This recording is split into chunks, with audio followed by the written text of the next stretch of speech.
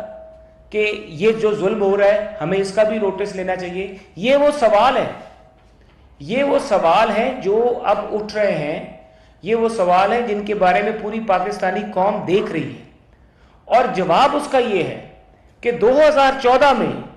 جس طریقے سے ایک شخص کو اور ایک سیاسی جماعت کو پاکستان کے پولیٹیکل اور جمہوری پروسیس کے بیچ میں ایک سیاسی جماعت کو عسکریت انتہا پسند جماعت بنا دیا گیا، تو کیا اب اس طرح کے حکم نامے، اس طرح کی جو پروٹیکشن ہے عدالتی، کیا اس طرح کی پروٹیکشن دوبارہ سے، کیا ہم وہی غلطی تو نہیں کرنے جا رہے ہیں جو کہ 2014 میں ہوئی اور اس کا خمیازہ پاکستانی قوم نے 9 مئی 2023 کو بھگتا؟ تو اب جو یہ عدالتی ایک سہولت کاری اس کو میسر ہو رہی ہے، تو کیا یہ سہولت کاری جو ہے، کیا یہ وہ 2014 والی سہولت کاری تو نہیں؟ اور اس 2014 والی سہولت کاری کا نتیجہ جس طریقے سے 9 مئی 2023 کو پاکستان کے اداروں کو، ہم سب لوگوں کو بھگتنا پڑا، تو کیا اس طرح کے نتائج کل آپ کو بھی نہ بھگتنے پڑ جائیں؟ یہ لمحہ فکریہ ہے اس قوم کے لیے کہ no one is above the law, everyone is answerable to the law. Even if it is the Prime Minister or a person walking on the street in Pakistan, he is answerable to the law. یہ کوئی قانون میں جو جانبداری ہے اس کا کوئی concept نہیں ہے. یہ نہیں ہے کہ 2018 کی جو پارلیمنٹ ہے، 2019 کی جو پارلیمنٹ ہے، وہاں پہ آپ کو ٹرائیکوٹمی آف پاور کا کانسیپٹ یاد آ جائے،